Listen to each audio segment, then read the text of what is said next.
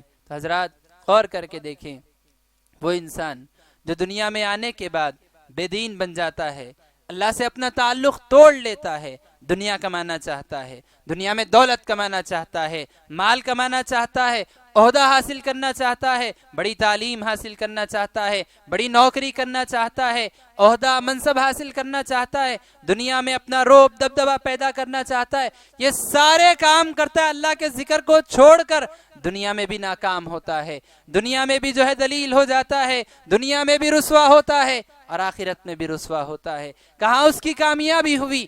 دنیا میں اس نے محنت کی لیکن اس کی محنت اسے جہنم سے قریب لیتی چلی گئی، وہ جتنی کوشش کرتا رہا اتنا زیادہ وہ جہنم کے قریب ہوتا چلا گیا۔ سورہ غاشیہ میں اللہ نے اسی بات کی طرف ذکر کرتے ہوئے فرمایا، قیامت کے دن کچھ ایسے لوگ آئیں گے ان کی پیشانیوں پر پسینہ جو ہے ٹپک رہا ہوگا محنت کی وجہ سے، کوشش کی وجہ سے، لیکن جہنم میں وہ داخل ہوں گے، وہ داخل ہوں گے جہنم میں۔ وجہ کیا ہے؟ محنت انہوں نے کی ہے، کوشش انہوں نے کی ہے، وہ بہت کچھ کیا کرتے تھے لیکن دنیا کے لیے کرتے تھے، وہ اللہ کے لیے نہیں کیا کرتے تھے، آخرت کے لیے نہیں کیا کرتے تھے۔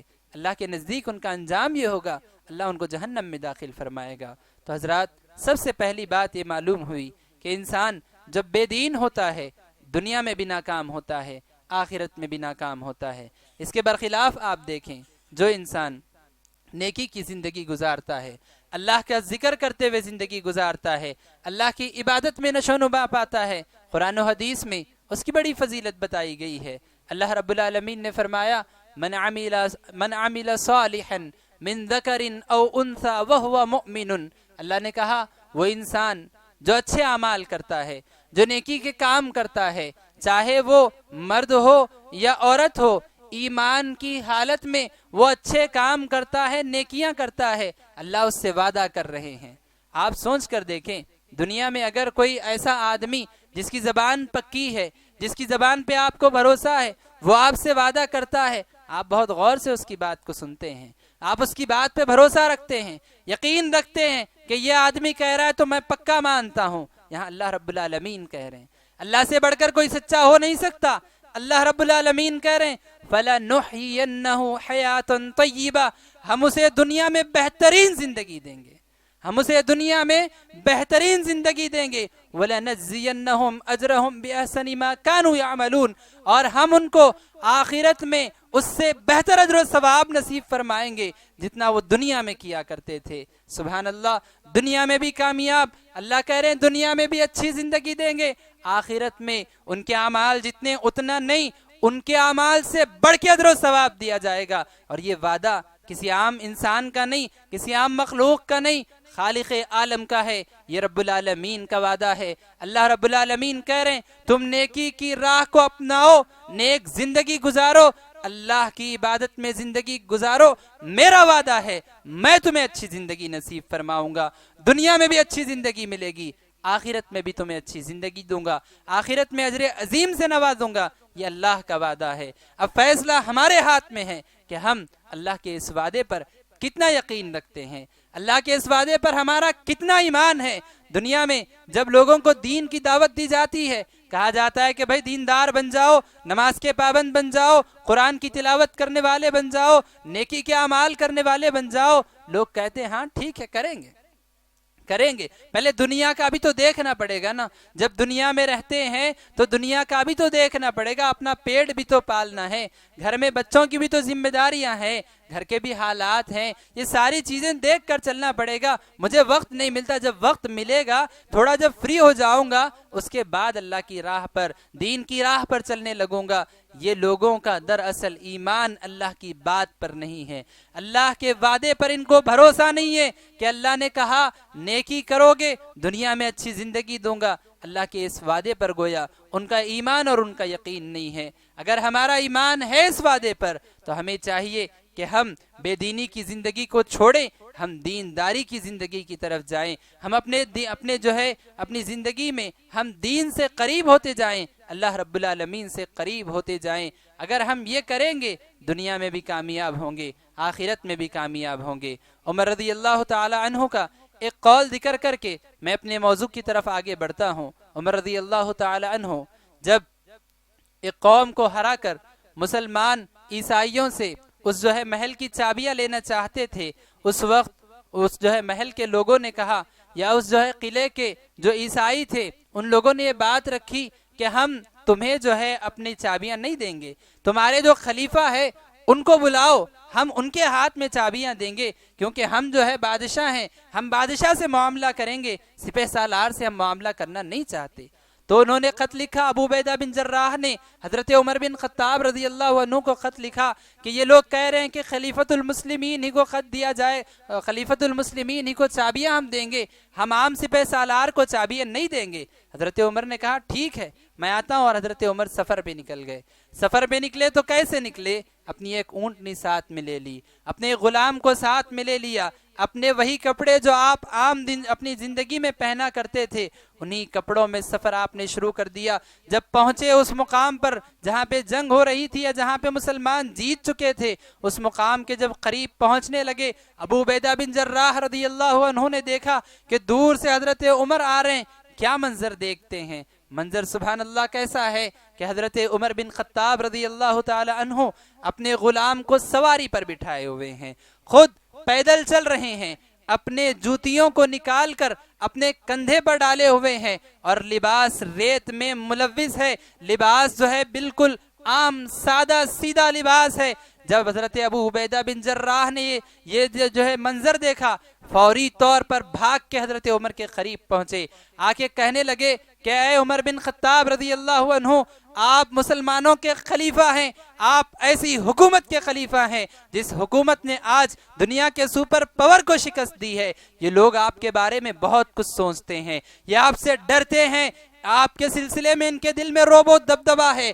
آپ اگر اس حالت میں جائیں گے، اگر آپ ایسے کپڑے پہن کے آئیں گے تو ان کے دل سے آپ کا جو روب دبدبا ہے ختم ہو جائے گا. آپ اپنا لباس تبدیل کر لیجئے. سبحان اللہ، اس مقام پر اگر میں ہوتا، اگر آپ ہوتے، دنیا کا کوئی انسان ہوتا، کہتا ہاں اچھی بات تم نے کہی، ابھی میں اپنے کپڑے تبدیل کر کے آتا ہوں. حضرت عمر کا جواب سنیے، اس انسان کا جواب سنیے جس کو اللہ نے آدھی دنیا پر حکومت نصیب فرمائی تھی، جس کے بارے میں نبی صلی اللہ علیہ وسلم نے دنیا ہی میں رہتے ہوئے جنت کی کئی مرتبہ بشارت سنائی. حضرت عمر کہتے ہیں کہ ابو عبیدہ سنو، اگر تم نہ ہوتے، تمہارے علاوہ کوئی اور یہ بات کرتا، ایسی اس کو سزا دیتا، دنیا کے لیے وہ عبرت کا مقام بن جاتا، عبرت کا نشان بن جاتا. لیکن سنو، اللہ نے ہمیں عزت دی ہے اس لباس میں نہیں، اللہ نے ہمیں عزت دی ہے اسلام کی وجہ سے. اسلام کو چھوڑ کر ہم کسی اور چیز میں اگر ہم اللہ رب العالمین سے اگر عزت طلب کریں گے، اللہ ہمیں ذلیل کر کے رکھ دے گا، اللہ ہمیں دنیا میں ذلیل و خوار کر کے رکھ دے گا. سبحان اللہ. حضرت عمر کا یہ جملہ سنیے، غور کیجئے. حضرت عمر یہ بتانا چاہتے ہیں انسان اگر دینداری کو چھوڑ کر کسی بھی چیز میں اگر انسان کامیابی حاصل کرنا چاہے، عزت حاصل کرنا چاہے، وہ ذلیل ہوگا، وہ کمزور ہوگا، کامیابی کبھی حاصل نہیں کر سکے گا. آج مسلم امت کا کیا حال ہے؟ کیا آج مسلمانوں میں انجینئر موجود نہیں؟ کیا ڈاکٹر موجود نہیں؟ کیا سائنٹسٹ موجود نہیں؟ کیا مسلمانوں میں اعلیٰ تعلیم حاصل کیے ہوئے بڑے بڑے جو ہے سیاست دان موجود نہیں ہیں؟ سب کچھ ہے. اس کے باوجود مسلمان اس قدر کمزور، اس قدر ذلیل ہو چکے ہیں.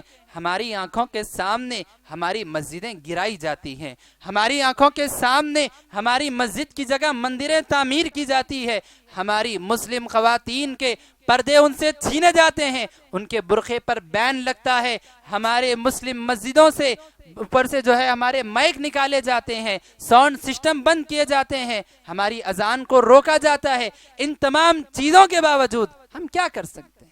ہم کچھ نہیں کر سکتے۔ کروڑوں کی تعداد میں مسلمان موجود ہیں لیکن کر کچھ نہیں سکتے۔ کیوں؟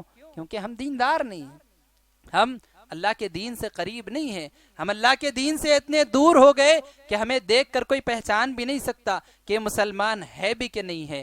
نہ ہمارے اعمال سے، نہ ہمارے کردار سے، نہ ہمارے لباس سے، نہ ہمارے اخلاق سے ہماری پہچان ہوتی ہے۔ اللہ کے نبی نے جو دین ہمیں دیا تھا ہم اس سے اس قدر دور ہو چکے ہیں کہ اس کی بالکل شناخت ہمارے اندر آج موجود نہیں ہے۔ حضرات، ابھی میں آپ کے سامنے یہ بات بتانا چاہتا ہوں کہ ہم اگر دیندار بننا چاہتے ہیں، یہ ساری باتیں اگر ہم جانتے ہیں اور ہمارے دل میں اگر خواہش ہے ہم دیندار بننا چاہتے ہیں، تو وہ کون سے راستے ہو سکتے ہیں جن راستوں پر چل کر ہم دیندار بن سکتے ہیں؟ مختصر وقت میں چند اہم ترین راستے میں آپ کے سامنے بتانا چاہوں گا۔ سب سے پہلی راہ یا سب سے پہلا راستہ دینداری کی طرف یہ ہے کہ انسان خود اپنے دل سے اس بات کا پختہ ارادہ کرے کہ مجھے دیندار بننا ہے۔ انسان کا خود کا یہ ارادہ ہو کہ مجھے دیندار بننا ہے، مجھے اپنے گھر والوں کو دیندار بنانا ہے، یہ بے دینی کی زندگی سے اب میں تنگ آ چکا ہوں، بے دینی کی زندگی اب مجھے ختم کرنی ہے، اب میں اس جو ہے بے دینی کی زندگی میں نہیں رہوں گا، میں دیندار زندگی گزاروں گا۔ یہ انسان کی خود کی فکر ہونی چاہیے۔ انسان اگر خود نہیں سوچے گا، خود فکر نہیں کرے گا، یاد رکھیے ساری دنیا مل کر کچھ نہیں کر سکتی۔ آج کیا حال ہے ہمارا؟ ہماری مسجدوں کے ائمہ چاہتے ہیں کہ ہم دیندار بن جائیں، وہ ہر جمعہ کے خطبے میں ہمیں دین کی طرف بلا رہے ہیں۔ ہمارے مسجدوں کے ذمہ دار چاہتے ہیں کہ ہم دیندار بن جائیں، وہ مختلف قسم کے پروگرام رکھ رہے ہیں، مختلف کورسیں رکھ رہے ہیں، بڑے بڑے علماء کو بلا رہے ہیں، بہت کچھ کام کر رہے ہیں، لیکن ہم دیندار نہیں بن پا رہے ہیں۔ ہمارے معاشرے کے جو سمجھدار لوگ ہیں وہ چاہتے ہیں کہ ہم دیندار بن جائیں، وہ مسلمانوں کے لیے اسلامک سکول کھول رہے ہیں، وہ مختلف قسم کی کتابیں چھاپ رہے ہیں کہ مسلمان پڑھیں گے، دیندار بنیں گے، دین کے قریب آئیں گے۔ الغرض بتانے کا مقصد یہ، بہت سارے لوگ چاہ رہے ہیں کہ ہم دیندار بنیں، لیکن ہم نہیں چاہ رہے کہ ہم دیندار بنیں۔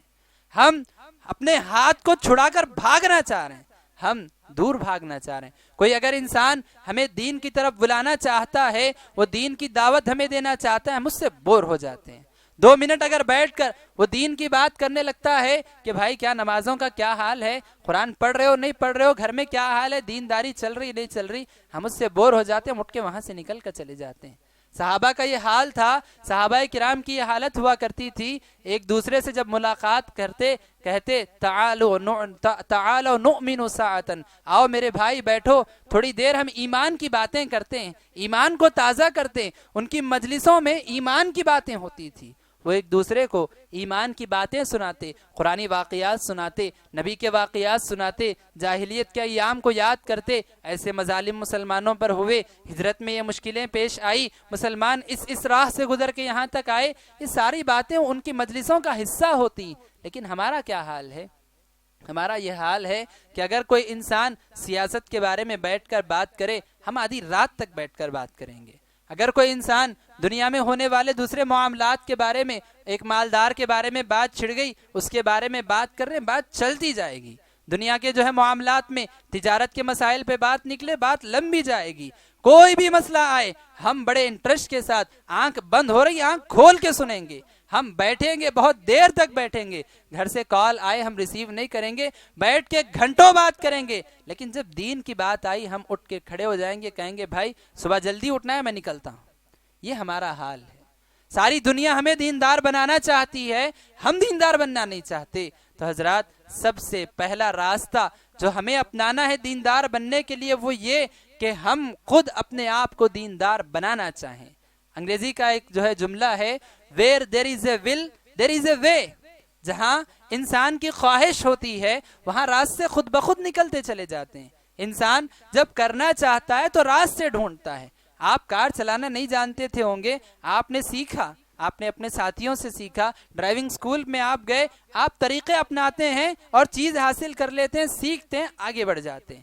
آپ کے پاس انجینئر کی ڈگری نہیں تھی، آپ نے کوشش کی، آپ نے معلومات کیے، آپ نے تعلیم حاصل کی، اس کے پیچھے آپ نے خرچ کیا، یہ سب کچھ کر کے اب آپ انجینئر بن چکے ہیں۔ کوئی ڈاکٹر بننا چاہتا ہے وہ ڈاکٹر بن رہا ہے، کوئی سائنٹسٹ بننا چاہتا ہے سائنٹسٹ بن رہا ہے، کوئی گھر بنانا چاہتا ہے گھر۔ یہ سب کچھ ہوتا ہے جب انسان خواہش کرتا ہے، جب انسان کے دل میں خود تمنا ہوتی ہے کہ مجھے کرنا ہے۔ تو سب سے پہلا راستہ یہ ہے کہ خود ہمارے دل سے صدا آنی چاہیے کہ بھائی مجھے دیندار بننا ہے۔ اللہ نے اسی بات کی طرف اشارہ کرتے ہوئے کہا قو انفسکم واہلیکم نارا، اے مومنو اپنے آپ کو پہلے جہنم کی آگ سے بچاؤ۔ سب سے پہلی چیز یہ کہ آپ اپنے آپ کو بچائیں۔ اللہ نے ایک اور مقام پر کہا وَلْتَنْظُرْ نَفْسٌ مَّا قَدَّمَتْ لِغَدٍ، ہر نفس کو چاہیے کہ وہ دیکھے کہ اس نے اگلی زندگی کے لیے کیا بھیجا ہے۔ اس کے بھائی کو اس کی فکر ہونی نہیں چاہیے، پہلے اس کو فکر ہونی چاہیے، اس کو اپنا نام اعمال اپنی آنکھوں کے سامنے کھول کر دیکھنا چاہیے کہ میرا کیا حال ہے، میں کس قدر دیندار ہوں اور کس قدر میری جو ہے زندگی بے دینی کی طرف جا رہی ہے، نمازوں کا کیا حال ہے، قرآن سے کیا تعلق ہے، دعائیں کتنی کر رہا ہوں، نیک اعمال کتنے ہیں، میرے اخلاق کیسے ہیں، میرا حلیہ کیا میں بناتا جا رہا ہوں۔ یہ ساری چیزوں پر انسان کی نظر خود پہلے ہونی چاہیے۔ اب جب انسان خود سوچے گا، خود جو ہے سمجھنا چاہے گا، تو اب اس کے سامنے راستے بتانے والوں کی بات فائدہ پہنچائے گی۔ اب اس کے سامنے اگر کوئی انسان بولنا نہیں بھی چاہتا، یہ اس سے بلوا لے گا کہ مجھے کرنا کیا ہے۔ اب جب وہ جو ہے علماء کی تقریریں سنے گا، قرآن کی آیتیں پڑھے گا، حدیثیں پڑھے گا، ہر چیز سے وہ فائدہ اٹھائے گا کہ مجھے دیندار کیسے بننا ہے۔ تو حضرات سب سے پہلی بات یہ کہ انسان کی خود کی فکر ہونی چاہیے کہ مجھے کیسے دیندار بننا ہے۔ اس کے بعد دوسرا جو طریقہ انسان دیندار بننے کے لیے اپنا سکتا ہے وہ یہ کہ انسان دینی تعلیم حاصل کرے۔ دین کی جو بنیادی تعلیمات ہے، انسان ان تعلیمات کو حاصل کرے، دین کی تعلیم حاصل کرنے کی کوشش کرے۔ اس کے لیے آپ اس بات کو سمجھیے، اللہ رب العالمین نے جب نبی صلی اللہ علیہ وسلم کو نبی بنا کر دنیا میں بھیجنا چاہا، اس وقت مکہ کے کیا حالات تھے، عرب دنیا کے کیا حالات تھے، ساری دنیا کے کیا حالات تھے۔ آپ سیرت پڑھ کر دیکھیں، آپ کو پتا چلے گا دنیا میں کوئی ایسا گناہ موجود نہ، کوئی ایسا گناہ نہیں تھا جو دنیا میں نہیں کیا جا رہا تھا۔ مکہ کے لوگ شرک میں بھی مبتلا تھے، مکہ کے لوگ زنا میں بھی مبتلا تھے، شراب بھی پیتے تھے، سود بھی ان کے پاس تھا، دھوکہ بھی دیتے تھے، جھوٹ بھی بولتے تھے، سب کچھ ان کے پاس تھا۔ لیکن اللہ نے جو پہلی وحی نازل کی، اللہ نے کہا اقرأ بسم ربک الذی خلق، اے نبی پڑھیے اپنے رب کے نام سے جس نے پیدا کیا۔ کیونکہ انسان جب پڑھتا ہے، جب معلوم کرتا ہے کہ اللہ رب العالمین کی ذات کیسی ہے، اللہ رب العالمین کی جو ہے ذات، اللہ کی عظمت، اللہ کی قدرت، اللہ کی حکمت، جب وہ یہ ساری باتیں اللہ کے بارے میں پڑھے گا تو اس کو دل میں یہ شوق پیدا ہوگا کہ اللہ کی مجھے عبادت کرنی ہے۔ جب وہ نبی کی زندگی کو پڑھے گا کہ نبی صلی اللہ علیہ وسلم نے کیسے کیسے مرحلوں سے گزر کر اس دین کو دنیا میں عام کرنے کے لیے کوشش کی، اس کے دل میں بھی شوق پیدا ہوگا۔ جب وہ صحابہ کے بارے میں پڑھے گا، جب وہ ائمہ کے بارے میں، تابعین کی قربانیوں کے بارے میں، ان چیزوں کو جب وہ خود سے پڑھے گا، تب اس کے دل میں ایمان آئے گا، وہ دینداری کی طرف آئے گا۔ ورنہ یہ جو ہے بالکل انسان جو ہے یہ غلط ہے کہ آدمی جو ہے تھوڑی دیر کے لیے کسی تقریر سن کر جوش میں آ جائے، گھر گیا جوش ٹھنڈا ہو گیا، 2 دن نمازیں پڑھی اس کے بعد جوش ٹھنڈا ہو گیا۔ یہ ان کے ساتھ ہوتا ہے جو تمام اعمال کی فضیلت کو نہیں جانتے، جو اللہ رب العالمین کی عظمت کو نہیں جانتے، جو عبادت کے احکام کو نہیں جانتے۔ انسان جب علم حاصل کرتا ہے تو اس کے دل میں اللہ کا خوف پیدا ہوتا ہے۔ اللہ نے کہا انما یخشی اللہ من عبادہ العلماء، اللہ کی ذات سے حقیقی معنوں میں اگر ڈرتے ہیں، علماء ڈرتے ہیں، جو علم رکھتے ہیں اللہ کے بارے میں، جو جتنا زیادہ علم رکھتا ہے وہ اللہ سے اتنا زیادہ ڈرتا ہے۔ نبی صلی اللہ علیہ وسلم کہا کرتے تھے انا اعرفکم باللہ واتقاکم، انا اعلمکم باللہ واتقاکم، میں اللہ کے بارے میں تم میں سب سے زیادہ معلومات رکھتا ہوں، جس کی وجہ سے تم میں سب سے زیادہ تقوی میرے دل میں ہے۔ جو اللہ کے بارے میں جتنا معلوم کرے گا وہ اتنا زیادہ دیندار بنتا جائے گا۔ لہذا دوسرا راستہ، دوسرا طریقہ یہ ہے کہ ہم دین کی تعلیم حاصل کریں۔ یہاں یہ بات بھی میں بتانا چاہوں گا کہ دین کی تعلیم حاصل کرنے سے مراد یہ نہیں کہ آپ کسی مدرسے کا ایڈمیشن فارم فل اپ کر کے 5-10 سال کے لیے سفر پہ نکل جائیں، ضروری نہیں ہے۔ آج کے زمانے میں اللہ رب العالمین نے ایسے وسائل ہمارے لیے نعمت کے طور پر جو ہے فراہم فرمائے ہیں کہ ہم گھر بیٹھے بڑے بڑے اہل علم کے جو ہے تقریریں سن سکتے ہیں، لیکن شرط یہ ہے کہ آپ پہلے معلوم کریں کس کی تقریر سننا ہے، ورنہ یہ ہوگا کہ انسان اچھے راستے پر نکلنے جائے گا، وہاں سے گمراہ ہو جائے گا۔ کسی شیعہ کی تقریر سنے گا، شیعہ بن جائے گا، کسی بریلوی کی تقریر سنے گا، بریلوی بن جائے گا، جیسے ہو رہا ہے مسلم نوجوان جیسے گمراہ ہو رہے ہیں۔ ایسا مت کیجئے، معلوم کیجئے کن علماء کی تقریریں سننا ہے۔ ہم جیسے معلوم کرتے ہیں کہ آنکھ کا فلاں ڈاکٹر ہے، دل کا فلاں ڈاکٹر ہے، پیٹ کے مسائل کا فلاں ڈاکٹر ہے، ہمیں معلوم ہونا چاہیے کہ دنیا میں جو علماء ہیں ان میں سے کون سے عالم کس جو ہے فیلڈ میں ماہر ہیں، کون سے عالم سے کون سا علم حاصل کیا جا سکتا ہے، یہ معلومات ہمیں ہونی چاہیے۔ اور ہمیں معلوم ہونا چاہیے کہ کون سے علماء کا منہج صحیح ہے، کن سے ہم علم حاصل کر سکتے ہیں اور کن سے ہمیں دور رہنا ہے۔ ان کی اچھی اچھی باتیں سن کر ہمیں گمراہ نہیں ہونا ہے۔ یہ انسان کو چاہیے کہ وہ دینی علم حاصل کرنے میں اس پیمانے کو یاد رکھے، اور اگر آپ اس طریقے کو اپنائیں گے تو یاد رکھیے کچھ دن گزریں گے اور آپ کے پاس معلومات کا انبار جمع ہو جائے گا۔ ایک بہت بڑے عالم دین ہے شیخ عبدالرزاق البدر حفظہ اللہ، جو مدینہ المنورہ کے بہت بڑے عالم ہیں، حرم میں جن کے دروس ہوا کرتے ہیں، وہ ایک واقعہ ذکر کرتے ہیں کہ ایک مرتبہ وہ ایک جو ہے بہت دور علاقے میں ان کو تقریر کے لیے بلایا گیا، ان کو درس کے لیے ایک بہت دور گاؤں کی طرف ان کو بلایا گیا، جس گاؤں کی طرف کوئی عالم گیا نہیں تھا، جہاں عالموں کا آنا جانا بہت مشکل سے ہوتا تھا، اس لیے کہ وہ گاؤں شہروں سے بہت دور تھا۔ تو شیخ عبدالرزاق البدر وہاں گئے، وہاں انہوں نے لوگوں کو درس دیا، اور جب وہ درس دے رہے تھے، عرب کا ماحول ایسا نہیں جیسا یہاں ہوتا ہے کہ ہم تقریر کر رہے ہیں باقی سب سن رہے ہیں اس کے بعد اٹھ کر چلے گئے، ایسا نہیں، بلکہ وہاں کتابیں پڑھائی جاتی ہیں۔ عالم جب درس دینے آتے ہیں کتاب مقرر ہوتی ہے، عالم کتاب پڑھاتے ہیں، سوال کرتے ہیں۔ تو یہ جب وہ اپنے جو ہے محاضرے میں ساری چیزیں کر رہے تھے، اس وقت ان کو یہ چیز محسوس ہوئی کہ یہ جو سامعین، یہ جو میری بات سن رہے ہیں، یہ معمولی لوگ نہیں ہیں، ان کے پاس ماشاءاللہ دین کے اچھے معلومات ہیں۔ تو انہوں نے لوگوں سے پوچھا کہ تم لوگ تو اتنے دور ہو، تم کیسے اتنے معلومات حاصل کر لیے؟ تو ان لوگوں نے کہا کہ ہم لوگ شیخ بن باز رحمۃ اللہ علیہ سے تعلیم حاصل کرتے تھے۔ انہوں نے کہا کہ میں شیخ بن باز رحمۃ اللہ علیہ کو قریب سے جانتا ہوں، ان کی ساری زندگی میں ان کو دیکھ چکا ہوں، مجھے تو نہیں معلوم کہ وہ کب یہاں سفر کر کے آئے تھے، ان کی زندگی میں وہ کبھی اس گاؤں کو سفر کر کے نہیں آئے تھے، کیسے تم لوگ کہہ سکتے ہو کہ ہم ان سے تعلیم حاصل کرتے تھے؟ تو ان لوگوں نے جواب میں کہا کہ مسئلہ یہ ہے کہ شیخ بن باز کبھی جو ہے بذات خود ہمارے گاؤں کو نہیں آئے، لیکن جب ہم نے یہ چیز دیکھی کہ ہمارے گاؤں میں کوئی عالم آتا نہیں ہے، تو ہم لوگوں نے فیصلہ کیا کہ ہم شیخ بن باز رحمۃ اللہ علیہ کے جو درس ہوا کرتے تھے ان کے شہر میں اس کے جو ہم کیسیٹس لائیں گے۔ کیسیٹس جمع انہوں نے کیے، اس کے بعد انہوں نے یہ بات مقرر کی کہ ہم ایک جو ہے ہفتے میں ایک تاریخ کو ایک وقت میں ایک جگہ جمع ہوں گے، ہم اس آڈیو کی کیسٹ کو لگائیں گے اور سب لوگ یہ سمجھ کے بیٹھیں گے کہ شیخ بن باز ہمیں درس دے رہے ہیں اور ہم ان کا درس سن رہے ہیں۔ اس جو ہے توجہ کے ساتھ ہم ہر ہفتہ بیٹھتے، غور سے شیخ کا درس سنتے، یعنی وہ جو آڈیو کلپ ہوتی، جو کیسٹ ہوتی، وہ لگاتے اور سب بیٹھ کر ایسے سنتے گویا شیخ ہمیں جو ہے تقریر کر کے سنا رہے ہیں۔ اس وجہ سے ہمارا تعلیمی معیار بڑھ گیا۔ سبحان اللہ، یہ اس دور کی بات ہے جب ویڈیو کیسٹ، جب جو ہے ایک معمولی آڈیو کیسٹ آتے تھے۔ دیکھیے جذبہ جب انسان کے اندر ہوتا ہے، جب انسان دینی تعلیم حاصل کرنا چاہتا ہے، اتنا سب کچھ وہ کر سکتا ہے۔ آج ہمارے پاس اتنی سہولت ہے، فون کھولیے، کچھ سیکنڈز میں آپ بڑے عالم کی تقریر تک پہنچ سکتے ہیں۔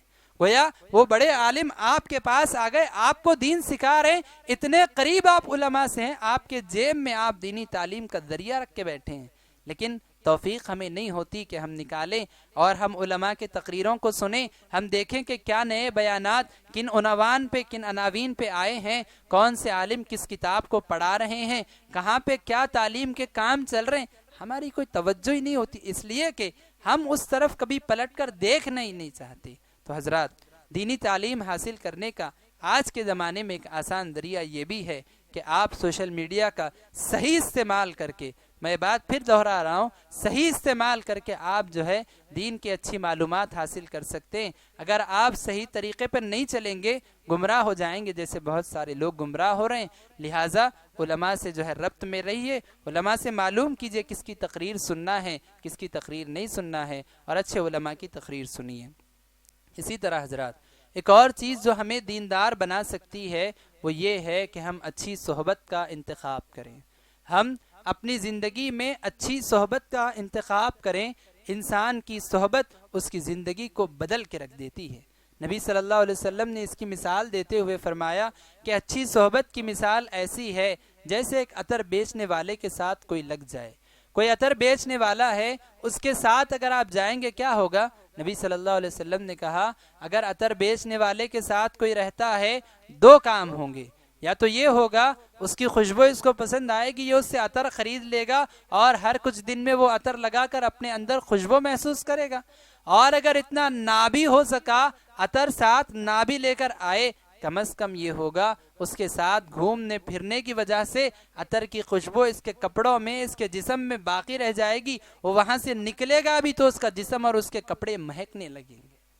اس کی یہ مثال ہے نیک صحبت کی۔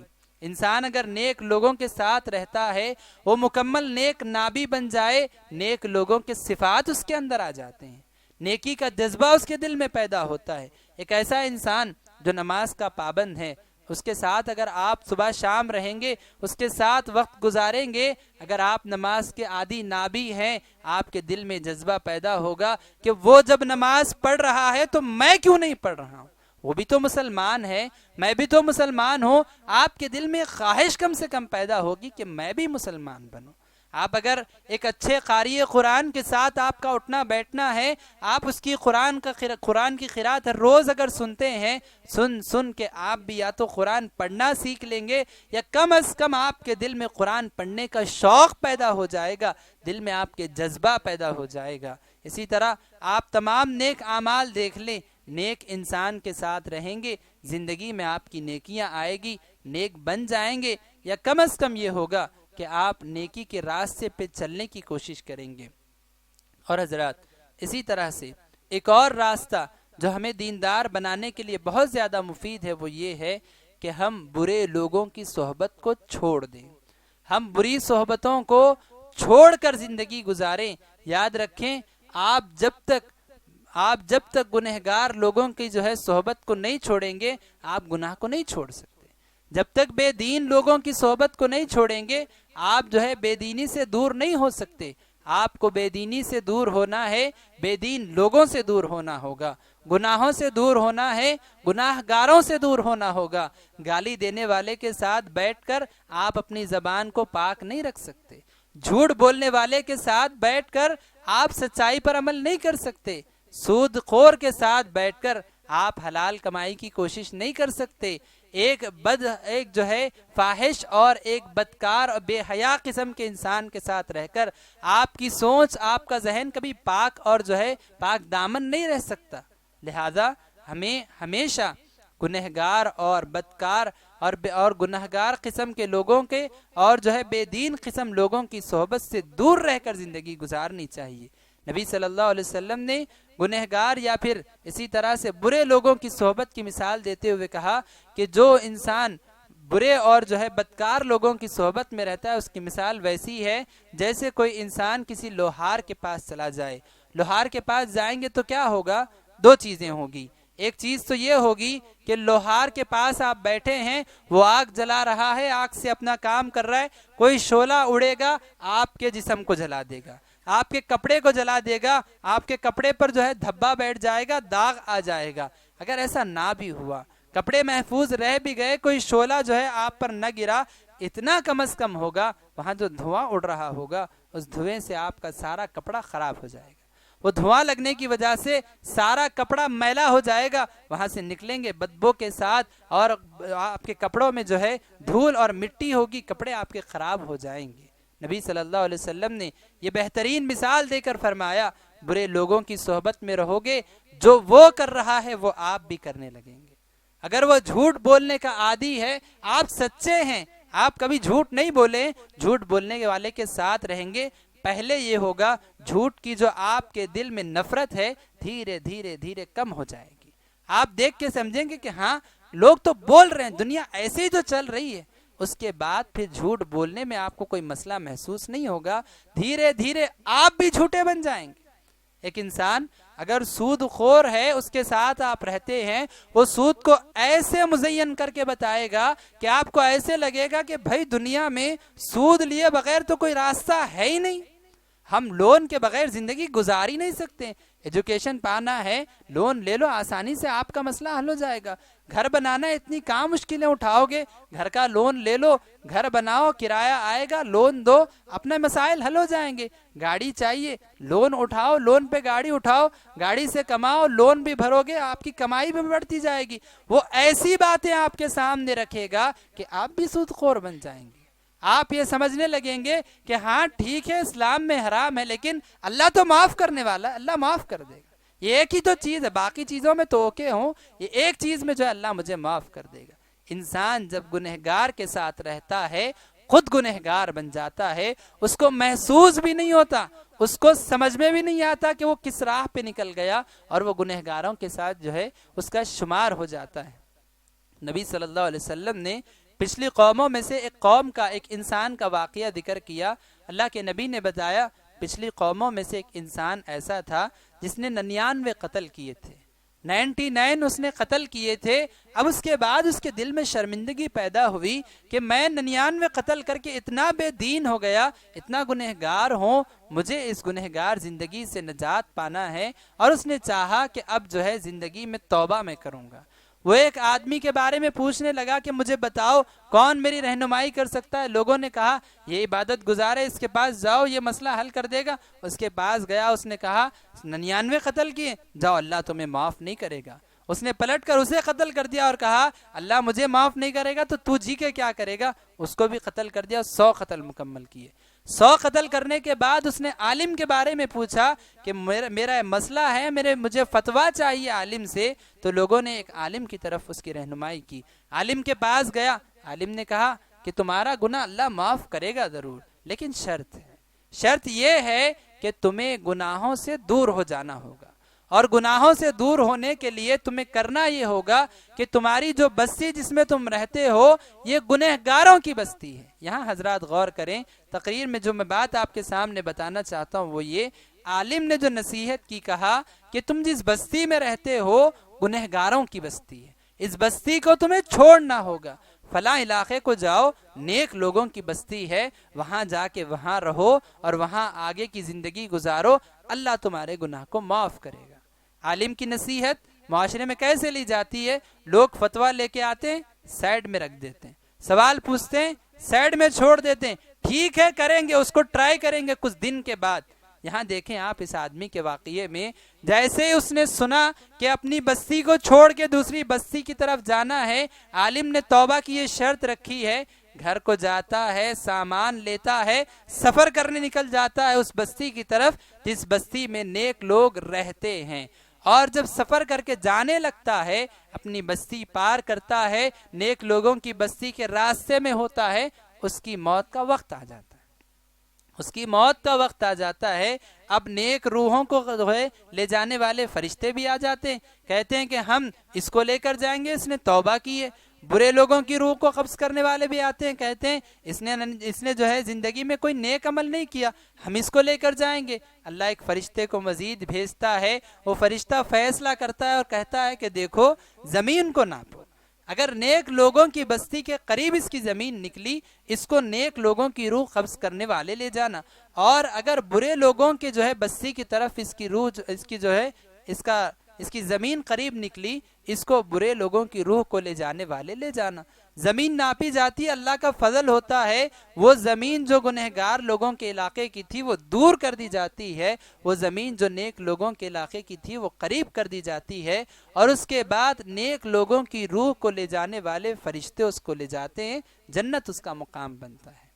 حضرات یہاں یہ واقعہ ہمارے لیے بہت ساری نصیحتیں رکھتا ہے. سب سے پہلی نصیحت آپ دیکھیں, آپ کو معلوم ہوا توبہ کا یہ راستہ ہے, اس کے فوری ساتھ آپ کو اس راستے پر چلنا ہے. اگر آپ اس راستے پہ نہیں چلیں گے، کیا گارنٹی آپ کی موت کب آنے والی؟ اگر وہ آدمی یہ سوچتا، ٹال مٹول کرتا کہ بعد میں کروں گا، اس کا کیا حال ہوتا؟ اس کی موت وہیں ہوتی اور برے لوگوں کے ساتھ اس کا انجام ہوتا۔ لیکن وہ فوری نکلا اور اس کی وجہ سے نیک لوگوں کے ساتھ اس کا شمار ہو گیا۔ دوسری بات یہاں دیکھیں، اللہ کے نزدیک نیک لوگوں کی بستی برے لوگوں کی بستی کا فرق اتنا ہے جتنا جنت اور جہنم کا فرق ہے۔ اللہ کے نزدیک نیک لوگوں کی بستی اور برے لوگوں کی بستی کا فرق اتنا ہے جتنا جنت اور جہنم کا فرق ہے۔ نیک لوگوں کی بستی کے قریب ہوں گے، جنت کے قریب ہوں گے، برے لوگوں کی بستی میں رہیں گے، جہنم کے قریب ہوں گے۔ لہذا برے لوگوں کی صحبت کو ہمیں چھوڑنا ہوگا اگر ہم برائیوں کو چھوڑنا چاہتے ہیں۔ آپ بروں کے ساتھ رہ کر اچھے بننا چاہیں، یہ آپ کی بے وقوفی ہے، آپ کبھی اچھے نہیں بن پائیں گے۔ لہذا ہمیں برے لوگوں کو چھوڑنا ہوگا، اور اسی طرح برے لوگوں کو چھوڑنے کے ساتھ وہ سارے راستے جو ہمیں برائی کی طرف لے کر جا رہے ہیں، ہمیں ان راستوں کو بھی چھوڑنا ہوگا۔ مطلب کیا ہے؟ مطلب یہ کہ مثال کے طور پر آپ کا موبائل فون ہے، آج ہمارے نوجوانوں کے بگڑنے کا یا ہمارے نوجوانوں کے گناہوں کا ایک بڑا ذریعہ ان کا موبائل فون ہے۔ یہ موبائل فون ان کے لیے گناہوں کا ذریعہ بنا ہوا ہے۔ اگر ایک نوجوان اس کو یہ یقین ہے موبائل فون تنہائی میں کھولوں گا گناہوں کی طرف لے جائے گا، اس کو یہ موبائل فون سے دور رہنا چاہیے۔ جب تک وہ گناہ کے ذریعے کو روکے گا نہیں، وہ دیندار نہیں بن سکتا۔ وہ دیندار بننا چاہتا ہے، اس راستے کے دروازے کو اس کو بند کرنا ہوگا، تب جا کے وہ دیندار بن سکتا ہے۔ اسی طرح اگر کوئی انسان اس کو بے دین بنانے کی وجہ اس کی دنیا کی محبت ہے، اس کو یہ محسوس کرنا چاہیے کہ میں دنیا سے جو محبت کرتا ہوں، مال کی جو میرے دل میں محبت ہے، یہ محبت مجھے بے دین بنا رہی ہے، تو اسے چاہیے کہ وہ اس محبت کو دنیا کی چھوڑ کر آگے بڑھے، وہ اپنے دل پہ کنٹرول کرے، وہ دنیا سے آخرت کو زیادہ ترجیح دے، اور اپنی اس دنیا کی محبت پہ کنٹرول کر کے اس کو کم کر کے وہ آخرت کی طرف جانے کی کوشش کرے۔ اور ایک اور آخری بات حضرات میں بتا کر اپنی بات کو ختم کروں گا۔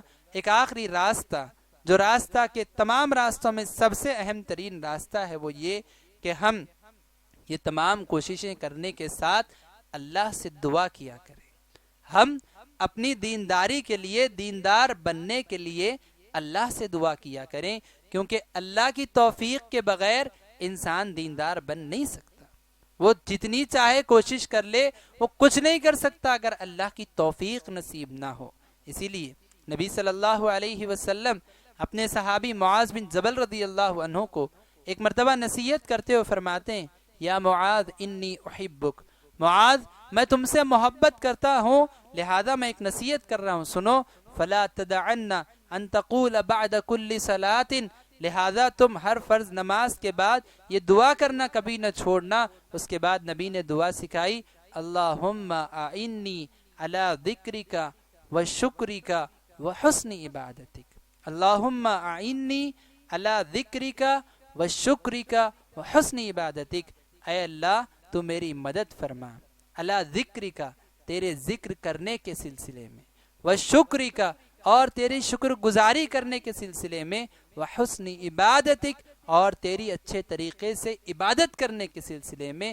اللہ کے نبی اپنے صحابی کو نصیحت کر کے یہ کہہ رہے ہیں کہ ہر نماز کے بعد یہ دعا مانگنا، اللہ کا ذکر کرنے میں اللہ سے آسانی انسان طلب کر رہا ہے کہ اللہ میرے لیے آسانی فرما، میری مدد فرما تو اس معاملے میں کہ میں صحیح طور پر تیرا ذکر کر سکوں، میں صحیح طور پر تیرا شکر ادا کر سکوں، میں اچھے سے تیری عبادت کر سکوں۔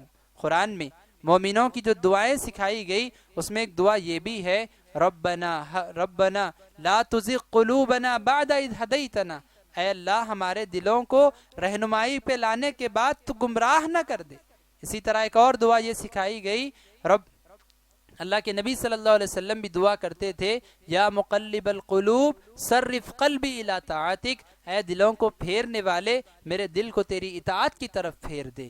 لہذا بندے کو اللہ سے دعا کرنی چاہیے کہ اللہ میں دیندار بننا چاہتا ہوں، یہ چیزیں مجھے روک رہی ہیں، اللہ میں تیرے قریب آنا چاہتا ہوں، یہ مسائل میرے لیے بیچ میں آتے جا رہے ہیں، اللہ میرے مسائل کو تو حل کر دے، مجھے اپنے قریب کر لے، دین کے راستے پر چلنے کی مجھے توفیق دے۔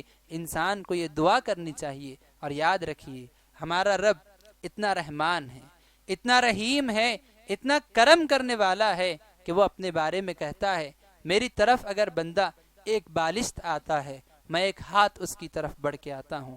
اگر بندہ چل کے میری طرف آتا ہے میں دوڑ کے اس کی طرف آتا ہوں. بتانے کا مقصد یہ ہے کہ انسان آگے بڑھنا چاہے اللہ راستے اس کے لیے کھول دے گا. اللہ نے کہا وَمَن يَتَّقِ اللَّهَ يَجْعَل لَّهُ مَخْرَجًا، جو اللہ کا تقوی اختیار کرتا ہے اللہ اس کے لیے راستے بنا دیتا ہے. ضرورت اس بات کی ہے کہ ہم اپنے دل میں خواہش پیدا کریں دیندار بننے کی، ہم راستوں کو اپنائیں، کوشش کریں، محنت کریں، کیونکہ یہی اصل کامیابی ہے، یہی حقیقی کامیابی ہے. اور ان تمام چیزوں کو اپنانے کے ساتھ اللہ سے دعا کرتے رہیں کہ اللہ ہمیں دیندار بنائے. انہی چند باتوں پر میں اپنی بات کو ختم کرتے ہوئے رب العالمین سے دعا کرتا ہوں کہ رب العالمین تو ہمیں پچھلی زندگی میں ہم سے جو گناہ ہوئے رب العالمین ہمارے ان گناہوں کو تو معاف عطا فرما. اے اللہ بے دینی کی جو زندگی گزر گئی اللہ اس زندگی سے ہم توبہ کرتے ہیں، اللہ ہماری توبہ کو قبول فرما. اے اللہ اگلی زندگی میں ہمیں دیندار بن کر زندگی گزارنے کی توفیق نصیب فرما.